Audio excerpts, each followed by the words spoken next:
नाम का एक बहादुर राजा है, जो विदिशा की राजधानी के साथ एक विशाल और समृद्ध राज्य पर शासन करता है।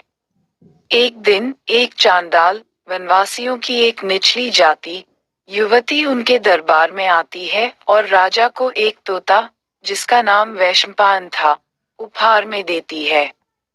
कुछ स्वादिष्ट निवाले खाकर और शाही कक्षों में आराम करने के बाद तोता प्रस्तावना के साथ अपनी कहानी सुनाना शुरू करता है।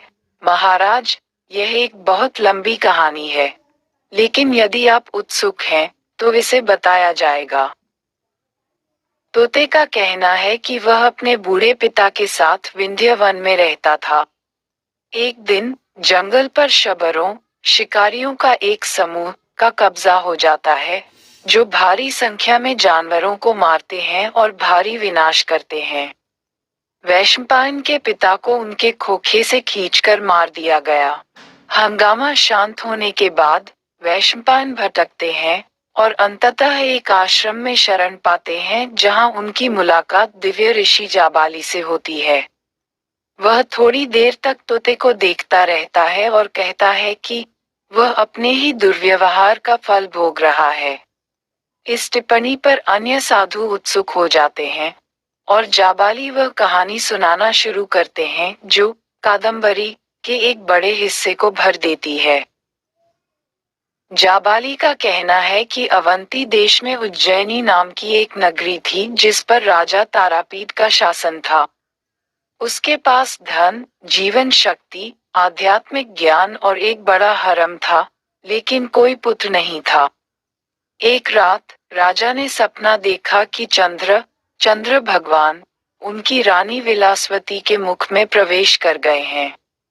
वह इस सपने का संबंध अपने मुख्यमंत्री शुकनाशा से बताते हैं, जो आगे बताते हैं कि उनके सपने में सफेद कपड़े पहने एक व्यक्ति ने उनकी पत्नी मनोरमा की गोद में एक पुंडरीक कमल रखा था।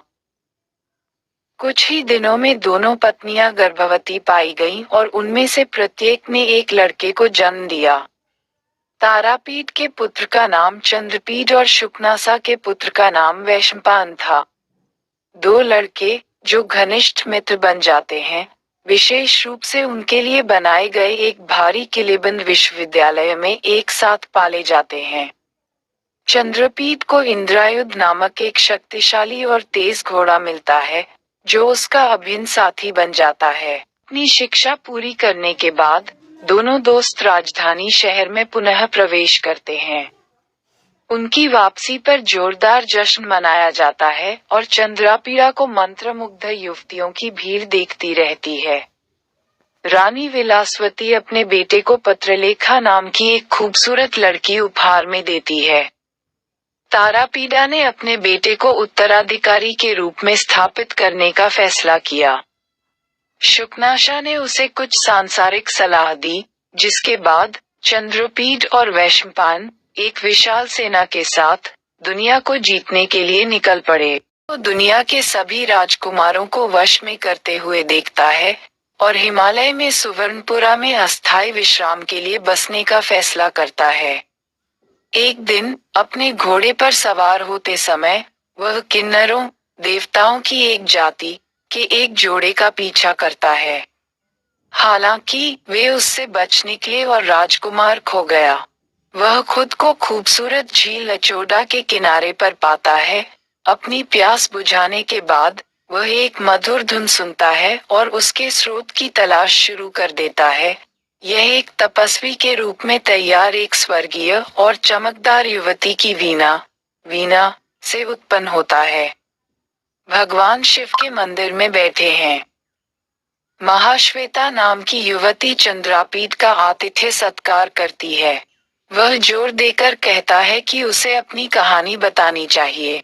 महाश्वेता ने कथा की शुरुआत आंसुओं की धारा के साथ इन शब्दों से की, हे राजकुमार, मेरे संसार के त्याग की कहानी सुनने से क्या हासिल होगा? लेकिन अगर आप जानने के लिए उत्सुक हैं, तो मैं इसे बताऊंगी।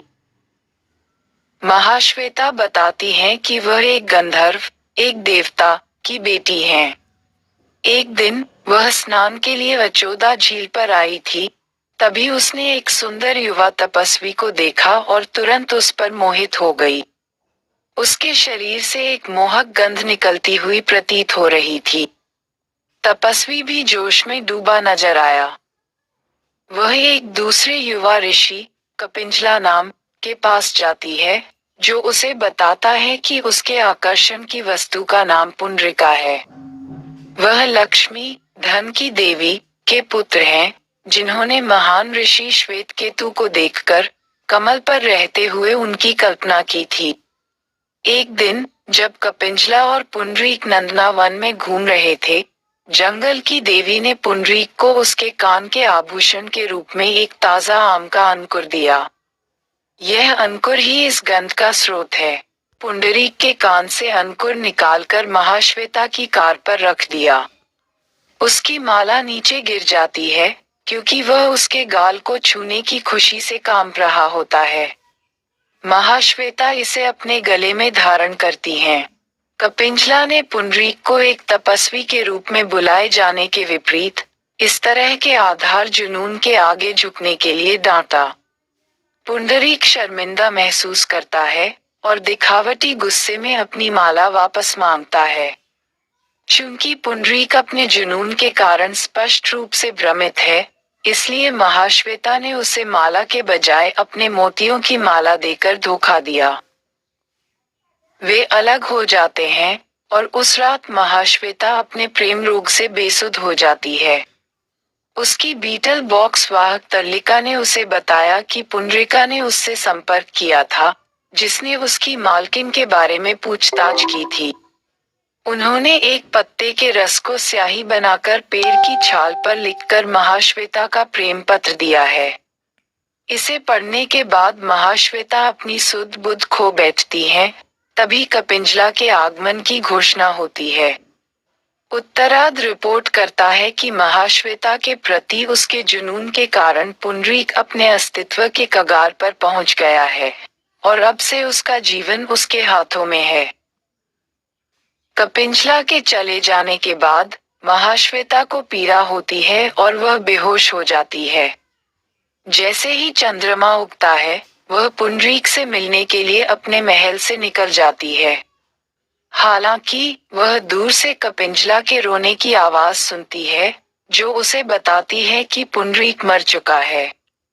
महाश्वेता का दिल टूट गया है और वह चिता पर आत्मदाह करने की तैयारी करती है।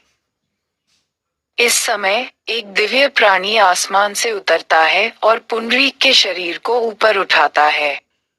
वह महाश्वेता को अपनी जान न देने की सलाह देते हैं, और उसे आश्वस्त करते हैं कि तुम दोनों फिर से एक हो जाओगे। कपिंजला उत्तेजित है, और इस प्राणी की खोज में खुद ही लेट जाता है। महाश्वेता पुंडरीक की मृत्यु के लिए स्वयं को जिम्मेदार मानती है। उसने सभी सांसारिक सुखों को त्याग दिया है, और अब एक तपस्वी है। इससे अनुच्छेद 7 में शुरू हुई महाश्वेता की कथा समाप्त होती है। पीरा ने महाश्वेता को सांत्वना दी और खुद को दोष न देने की सलाह दी। वह उसकी साथी तारालिका से पूछताछ करता है। महाश्वेता बताती हैं, गंधर्व राजा चित्ररथ और उनकी रानी मदिरा की कादम्बरी नाम की एक बेटी है, जो मेरी बचपन की साथी रही है। वह मेरी दुर्दशा के कारण निराशा से भर गई है और उसने कसम खाई है कि जब तक मैं दुख में हूँ, तब तक वह विवाह नहीं करेगी। कादम्बरी के माता पिता उसके इस फैसले से नाराज हैं और उन्होंने मुझसे उसे मनाने के लिए कहा है। इस प्रकार आपके यहाँ पहुँचने से ठीक पहले मैंने तारालिका को कादम्बरी तक अपना संदेश पहुँचाने के लिए भेजा है। अगले ही दिन तारालिका केयूरका नाम के एक युवा गंधर्व के साथ लौट आती है। उत्तरार्ध का कहना है कि कादम्बरी संदेश से बहुत परेशान थी और उसने शादी करने के खिलाफ दृढ़ता से फैसला किया है, जबकि महाश्वेता का शोक जारी है। महाश्वेता ने चंद्रापीठ के साथ स्वयं कादम्बरी जाने का फैसला किया। वे हेमकेतु पर्वत, गंधर्वों का निवास स्थान, पर जाते हैं। चंद्रापीड़ा और कादम्बरी ने एक दूसरे को देखने के तुरंत बाद दोनों पूरी तरह से प्यार में पड़ गए। महाश्वेता ने कादम्बरी से आग्रह किया कि उसे चंद्रपीठ को उसके स्थान पर लौटने देना चाहिए, क्योंकि उसके साथी उसके बारे में चिंतित होंगे। चंद्रपीठ वापस लौटता है, और वैशंपायन, पत्रलेखा और उसकी सेना के साथ फिर से जुड़ जाता है। अगले दिन, केयूरका उसका पीछा करता है, जो संदेश लाता है कि कादम्बरी अलगाव की पीड़ा से पीड़ित है। चंद्रपीठ तुरंत अपने घोड़े इंद्रायुध पर सवार होता है, और पत्रलेखा के साथ तेजी से कादम्बरी की ओर बढ़ता है। कादम्बरी कामना से पीली पड़ रही है। चंद्रापीड़ा ने शर्म से उसे ठीक करने की पेशकश करते हुए सुझाव दिया कि उसका शरीर उसकी सेवा में है, लेकिन कादम्बरी इनकार कर देती है। जैसे ही चंद्रपीठ जाने वाला होता है, कादम्बरी अनुरोध करती है कि पत्रलेखा को उसके साथी के रूप में पीछे छोड़ दिया जाए। इस पर सहमति हो जाती है और चंद्रापीड़ा अपने शिविर में लौट आता है। अपने पिता तारापीड़ा से एक पत्र मिलता है जिसमें उनकी लंबी अनुपस्थिति की शिकायत की गई है और राज्य में उनकी तत्काल वापसी का अनुरोध किया गया है। चंद्रपीठ ने कादम्बरी में एक दूत भेजा, धीरे धीरे लौट रही सेना का प्रभारी वैशंपायन को छोड़ दिया और तेजी से राजधानी की ओर बढ़ गया। कुछ ही दिनों में वह उज्जैनी पहुंच जाता है। रास्ते में वह एक चंडिका मंदिर में आता है और एक बहुत ही सनकी, सिकुड़े हुए द्रविड़ तपस्वी की हरकतों को देखता है। चंद्रपीड़ा के माता पिता और नागरिक उसे देखकर प्रसन्न होते हैं। कुछ ही दिनों में पत्रलेखा खबर लाती है कि कादम्बरी प्रेम रोग से अत्यधिक पीड़ित है। इसके तुरंत बाद केयूरका का आगमन होता है, जो कादम्बरी के इस विवरण की पुष्टि करता है। चंद्रापीड़ा की मनःस्थिति भी बिल्कुल वैसी ही है। वह अपने दोस्त वैशंपायन से मदद मांगने का फैसला करता है। वह आगे बढ़ता है और अपनी लौटती हुई सेना से मिलता है, लेकिन अपने सेनापतियों से निम्नलिखित अजीब कहानी सुनता है। जब सेना अचोड़ा झील पर डेरा डाल रही थी, वैशंपायन समाधि की स्थिति में चले गए और ऐसा लग रहा था कि वे कुछ खोज रहे हैं। अब वह झील से अलग होने से इनकार कर रहा है। चंद्रपीठ अपने दोस्त के लिए चिंतित हो जाता है और अपने माता पिता से विदा लेकर उसकी तलाश में निकल पड़ता है। हालांकि उसे अचोड़ा झील पर वैशंपायन का कोई निशान नहीं मिला। हालांकि उसकी मुलाकात महाश्वेता से होती है, जो निम्नलिखित कहानी सुनाती है। उसने एक युवा ब्राह्मण को घूमते हुए देखा, जो उसके प्रति प्रेम की भावना को बढ़ा रहा था। वह गुस्से से भड़क उठी और उसने उसे श्राप दे दिया कि वह तोता बन जाएगा। उसी क्षण वह निर्जीव होकर भूमि पर गिर पड़ा। बाद में ही उसे पता चला कि वह युवक चंद्रपीठ का मित्र वैशंपायन था। इस खबर से चंद्रापीठ बेहोश हो गया। इस समय कादम्बरी, जिसने अपने माता पिता को बताया है कि वह महाश्वेता को देखने के लिए जा रही है, पत्रलेखा के साथ घटनास्थल पर पहुंचती है। चंद्रापीड़ा को जमीन पर पड़ा हुआ देखकर वे दोनों बेहोश हो जाते हैं। जब कादम्बरी ठीक हो जाती है, फिर भी यह सोचकर कि चंद्रपीठ मर चुका है, वह उसकी चिता पर आत्मदाह करने की तैयारी करती है। इस समय एक अशरीरी आवाज आकाश से पुकारती है, मेरे बच्चे महाश्वेता, पुंडरीक का शरीर मेरी दुनिया में है। वह तब तक अविनाशी रहता है जब तक वह आपसे एक नहीं हो जाता। दूसरी ओर, यद्यपि चंद्रपीठ की आत्मा एक श्राप के कारण भाग गई है, उसका शरीर प्रकाश से बना है और इस प्रकार सदैव अविनाशी है। कादम्बरी को यह अवश्य देखना चाहिए कि उसके शरीर की सावधानी पूर्वक रक्षा की जाए। हर कोई हैरान है। पत्रलेखा कहती है कि इंद्रायुध के लिए पृथ्वी पर रहना उचित नहीं है, जबकि उसका स्वामी अब नहीं रहा। वह आगे बढ़ती है और घोड़े सहित खुद को अचोदा झील में फेंक देती है। अगले ही पल कपिंजला झील से बाहर आ जाती है। महाश्वेता अपने प्रेमी पुंडरीक के मित्र को देखती है और उसकी कहानी जानने के लिए उत्सुक होती है। कपिंजला इस प्रकार वर्णन करती है। मैंने उस स्वर्गीय प्राणी का पीछा किया जो पुंडारिका के शरीर, पैराग्राफ 11, को चंद्रमा की दुनिया में ले गया था। इसने स्वयं को चंद्रमा का देवता घोषित कर दिया। उत्तरार्ध ने कपिंजला से कहा, मैं एक बार ठोस कारण था कि मैं एक तरफा प्यार से एक से अधिक बार पीड़ित होऊंगा। मैंने उसे ये कहते हुए श्राप दिया कि वह मेरी पीड़ा साझा करेगा। हालांकि एक बार जब मुझे पता चला कि वह महाश्वेता, जिसका मेरी जाति से रिश्ता है, का प्रेमी है, तो मैं उसके शरीर को संरक्षित करने के लिए यहाँ ले आया। आपको, कपिंजल, जाकर ऋषि श्वेत केतु, पैराग्राफ 8, से उनके बेटे की मुक्ति के लिए परामर्श लेना चाहिए। मैंने अपने आप को श्वेत केतु की ओर फेंका। मैंने एक क्रोधी ऋषि की ओर देखा जिसने मुझे शाप दिया था कि मैं घोड़ा बन जाऊंगा। मैंने उनसे माफी मांगी। ऋषि ने नर्म रुख अपनाया और कहा कि श्राप केवल तब तक रहेगा जब तक मेरा सवार जीवित रहेगा। मैंने उनसे आगे अनुरोध किया कि घोड़े के रूप में भी मुझे अपने मित्र पुंडरीक से अलग नहीं होना चाहिए।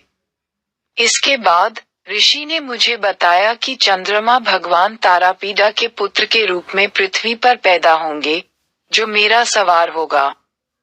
पुंडरीक का पुनर्जन्म मुख्यमंत्री के पुत्र और मेरे सवार के साथी के रूप में होगा। ये सुनने के बाद मैं नीचे गिर गया और फिर से घोड़े के रूप में उभर आया। समुद्र में बदल गया। चूंकि घोड़ा होने के बाद भी मुझे अपने पिछले जीवन की यादें बरकरार थीं, इसलिए मैं जानबूझकर किन्ना दंपति का पीछा करने के लिए चंद्रापीड़ा को यहाँ ले आया। जिस युवक वैशंपायन को आपने, महाश्वेता, शाप दिया था, वह वास्तव में पूर्व जन्म में पुंडरीक ही था। इससे पैराग्राफ 21 में शुरू हुई कपिंजला की कहानी समाप्त हो जाती है। महाश्वेता इस तथ्य से दुखी है कि उसने अपने प्रेमी को दूसरी बार खो दिया है। घोड़े सहित झील में प्रवेश किया। कादम्बरी ने पत्रलेखा से पूछताछ की, हालांकि कपिंजला को इस बारे में कुछ भी नहीं पता था, और वह श्वेतकेतु से मिलने के लिए आकाश में छलांग लगा देता है। कादम्बरी अपना समय चंद्रपीठ के निर्जीव शरीर को देखने में बिताती है, जिसमें क्षय का कोई संकेत नहीं दिखता है। कादम्बरी द्वारा भेजा गया एक दूत चंद्रपीठ के माता पिता को उनके बेटे की दुर्दशा के बारे में सूचित करता है। तारापीड़ा, विलासवती, शुकनाशा और मनोरमा घटनास्थल पर पहुंचती हैं और बहुत दुखी होती हैं। तारापीड़ा ने सभी सांसारिक सुखों को त्याग दिया और अपने बेटे के शव के पास जंगल में अपने दिन बिताने लगा। जाबाली ने खुलासा किया कि वैशंपायन, जिसे महाश्वेता ने श्राप दिया था, वही तोता है जो उनके साथ आश्रम में मौजूद है। इससे अनुच्छेद 2 में शुरू हुई जाबाली की कहानी समाप्त हो जाती है। वैशंपायन अपना कथन जारी रखता है। वह कहते हैं, जाबाली के समाप्त होने के बाद मेरा पिछला सारा जीवन मेरे पास वापस आ गया। मैंने उनसे अनुरोध किया कि वे मुझे मेरे मित्र चंद्रापीठ के वर्तमान जन्म के बारे में कुछ बताएं, लेकिन उन्होंने उपेक्षा कर दी। जाबाली ने मुझे बताया कि यद्यपि पुंडरीक में एक तपस्वी था, मैं कामुक इच्छा के वशीभूत हो गया, क्योंकि मैं केवल एक महिला के वंश से पैदा हुआ था, पैराग्राफ 8, और इसलिए मुझमें मर्दांगी के अपेक्षित तत्व का अभाव था। जाबाली के आश्रम में रात की सभा समाप्त होने के बाद मैं, तोता, एक तपस्वी ब्राह्मण की अवस्था से एक पशु की अवस्था में पहुंच जाने पर दुखी हो गया। उसी समय ऋषि कपिंजल आश्रम में पहुंचे। उसने मुझे गले लगा लिया और खुशी से रोने लगा। कपिंजला ने मुझसे, तोते से, कहा, मैं तुम्हारे पिता श्वेतकेतु से मिला हूँ, जिन्होंने मुझे यहाँ भेजा था। तुम्हारे संकट दूर होने वाले हैं। इसके बाद कपिंजल ने आश्रम छोड़ दिया। आखिरकार मेरे पंख मजबूत हो गए और मैं उड़ सका। मैं महाश्वेता से मिलने के लिए उत्तर दिशा की ओर चल पड़ा। रास्ते में थकान के कारण मुझे नींद आ गई और जब मैं उठा तो पाया कि मैं एक चांडाल, वनवासी, के बिछाए जाल में फंस गया हूँ। मुझे एक चांडाल कन्या के पास ले जाया गया जिसने मुझसे कहा, हे मेरे बेटे, अब तुम मुझे नहीं छोड़ सकते। तब वह मुझे एक सोने के पिंजरे में यहाँ ले आई और मैंने तुम्हें, राजा शूद्रक को, एक उपहार दिया। मुझे नहीं पता कि यह लड़की कौन है और वह मुझे अपना बेटा क्यों कहती है। इससे तोते का कथन समाप्त हो जाता है। पैरा 1। राजा शूद्रक उत्सुक हो जाते हैं और चांडाल कन्या को बुलाते हैं। लड़की राजा को बताती है कि वह पुंडरीक की मां लक्ष्मी है। पैराग्राफ 8। इसके अलावा राजा कोई और नहीं बल्कि चंद्रदेव, चंद्रपीड हैं। चंद्रमा और पुंडरीक के आपसी श्राप अब समाप्त हो गए हैं। इन शब्दों पर राजा को अपने पूर्व जीवन की सभी बातें याद आ जाती हैं और वह कादम्बरी के प्रति प्रेम रोग की स्थिति में गिर जाता है। महाश्वेता के आश्रम में वसंत का मौसम शानदार ढंग से आता है। कादम्बरी के हाथ के स्पर्श से चंद्रोपीड पुनः जीवित हो गया। उनका कहना है कि चूंकि श्राप समाप्त हो गया है, उन्होंने शूद्रक के पार्थिव शरीर को त्याग दिया है। पुंडरीक स्वर्ग से उसी रूप में प्रकट होता है जिस रूप में महाश्वेता को उससे प्रेम हो गया था। दोनों जोड़े एक हो गए हैं। सभी प्रेमियों के माता पिता उनके चारों ओर इकट्ठा होते हैं और हर कोई खुशी से अभिभूत हो जाता है। एक दिन कादम्बरी चंद्रपीड से पत्रलेखा के ठिकाने के बारे में पूछती है। चंद्रपीड उसे बताता है कि पत्रलेखा वास्तव में रोहिणी, एक देवी और चंद्रमा की पत्नी है जो अपने श्राप के दौरान चंद्रपीड की देखभाल करने के लिए नश्वर दुनिया में आई थी। कादम्बरी और चंद्रपीड़ा अपने पहले यौन मिलन का आनंद लेते हैं। चंद्रापीड उज्जैनी लौटता है और पुंडरीक को राजा के रूप में स्थापित करता है। वह अपने दिन उज्जैनी और हेमकेतु पर्वत के बीच बांटता है। दोनों जोड़े शाश्वत सुख में रहते हैं।